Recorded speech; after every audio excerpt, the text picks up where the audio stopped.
हमारे इस सामाजिक यूट्यूब चैनल में आप सभी का स्वागत है।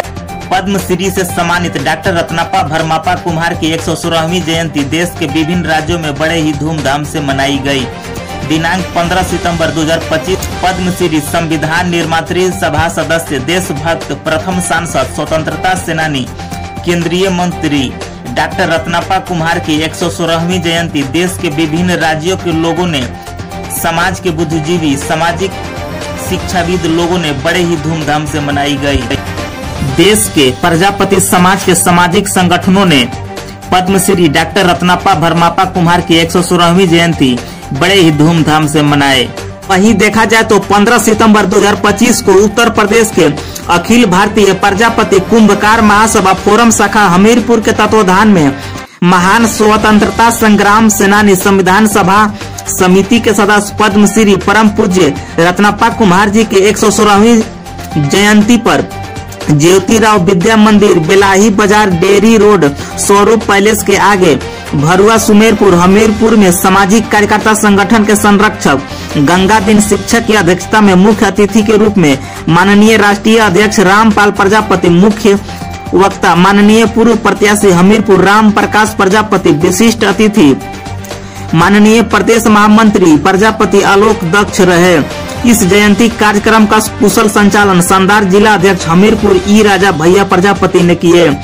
इस जयंती कार्यक्रम में महान देशभक्त, स्वतंत्रता संग्राम सेनानी, संविधान सभा समिति के सदस्य, महापुरुष डॉक्टर रत्नापा कुम्हार जी के प्रतिमा पर पुष्प अर्पित करते हुए महात्मा संतराम बीए, शहीद रामचंद्र विद्यार्थी, परम पूज्य बोधिसत्व बाबा साहब भीमराव अंबेडकर जी के प्रतिमा पर पुष्प अर्पित किया गया।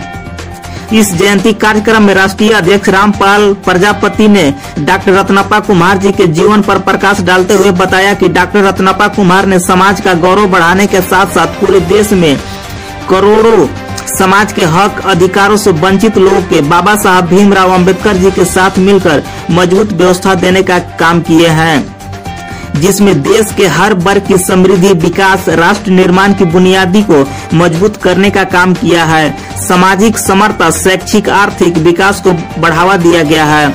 हम सबको एकजुटता के साथ उनके आदर्श विचारों का अनुकरण करते हुए एक संगठित और समृद्ध, सशक्त, संस्कारवान समाज का सृजन करना होगा। अखिल भारतीय प्रजापति कुंभकार महासभा फोरम संगठन के मिशन अभियान त्रिस्तरीय पंचायत चुनाव मिशन 2026 के लक्ष्य को पूरा करने के लिए गांव स्तर पर पहुंचकर अधिक से अधिक युवाओं को चुनाव लड़ने के लिए जागृत करना होगा, जिससे हम राजनीतिक भागीदारी ले सके। जब तक हम छोटे से छोटा चुनाव नहीं लड़ते हैं, तब तक बड़ा चुनाव सोच नहीं पाएंगे। इस कार्यक्रम को पूर्व प्रत्याशी हमीरपुर राम प्रकाश प्रजापति जीवन पर विस्तार से बताते हुए कहा कि अखिल भारतीय प्रजापति कुंभकार महासभा फोरम संगठन को अब जिले से मजबूत करने और समाज के युवाओं, बुद्धिजीवियों, समाज सेवियों को ज्यादा से ज्यादा लोगों को जोड़ा जाए, ताकि संगठित होकर समाज को एक नई दिशा दी जा सके। प्रदेश महामंत्री प्रजापति आलोक दक्ष ने भी शिक्षा और राजनीति को लेकर समाज में हम सबको एकजुटता के साथ संगठन द्वारा चलाए जा रहे अभियान में सहयोग करने के लिए बोले। इस जयंती पर विशेष रूप से वरिष्ठ समाजसेवी पूर्व प्रधान परशुराम प्रजापति, ब्रजकिशोर प्रजापति, प्रदीप कुमार प्रजापति, गोरेलाल प्रजापति, विक्रांत कुमार प्रजापति, राकेश कुमार प्रजापति, अनिल कुमार प्रजापति, महेंद्र प्रजापति, कृष्ण कुमार प्रजापति, अमरकांत प्रजापति, राजू प्रजापति, पूर्व जिला पंचायत सदस्य अनिता प्रजापति, शिवशंकर प्रजापति, राम खिलौन प्रजापति, ज्ञादीन प्रजापति, रली राम प्रजापति ने अपने अपने विचार को व्यक्त करते हुए पुष्पांजलि अर्पित किए। गौरतलब है कि डॉक्टर रत्नापा भरमापा कुम्हार का जन्म 15 सितंबर 1909 ईस्वी को महाराष्ट्र राज्य के कोल्हापुर जिले के सिरोल तहसील क्षेत्र के निमसिर गांव में हुआ था। उनके पिता का नाम भरमापा कुम्हार था। उन्होंने अपनी प्राथमिक शिक्षा कोल्हापुर स्थित राजा राम हाई स्कूल से ग्रहण किए। इसके बाद उन्होंने 1933 ईस्वी में कोल्हापुर स्थित राजा राम कॉलेज से अंग्रेजी विषय में स्नातक की उपाधि हासिल की। फिर वे कानून की पढ़ाई करने लगे। बाद में पुणे विश्वविद्यालय ने उन्हें डीलिट की मानद उपाधि से भी नवाजा था। उन्होंने 1934 ईस्वी में पार्वती देवी से शादी की। उनके परिवार में 3 बेटियां हैं। डॉक्टर रत्नापा ने 15 फरवरी 1938 को सामाजिक कार्यकर्ता एवं पत्रकार माधवराव बागल और कवि दिनकर देसाई आदि के साथ मिलकर प्रजा परिषद नामक संगठन की स्थापना की। इसके बैनर तले वे लोगों को रियासतों के शासकों के खिलाफ लामबंद करने लगे। आज के लोगों को उन्होंने एकजुट किए, उन्हें लोगों का समर्थन भी मिलने लगा था। इससे नाराज कोल्हापुर रियासत के शासकों ने 8 जुलाई 1939 ईस्वी को उन्हें और देसाई को भी गिरफ्तार कर लिया। कोल्हापुर की रियासत ने उन पर जुर्माना भी लगाया। वहां से रिहा होने के बाद उन्होंने भारत छोड़ो आंदोलन में बढ़ चढ़ कर हिस्सा लिया। इसकी वजह से उन्हें 6 साल तक भूमिगत भी रहना पड़ा था। स्वतंत्रता आंदोलन के प्रति उन्हें समर्पण और कार्यों की वजह से लोगों ने उन्हें देशभक्त की उपाधि दी, जिसकी वजह से उन्हें देशभक्त रत्नप्पा कुम्हार कहा जाने लगा। देश की आजादी के बाद डॉक्टर रत्नप्पा ने 24 जनवरी 1950 को बॉम्बे प्रांत से भारतीय संविधान सभा के सदस्य के रूप में शपथ ली और भारतीय संविधान के अंतिम मसौदे पर डॉक्टर बाबा साहब भीमराव अंबेडकर के साथ हस्ताक्षर किए।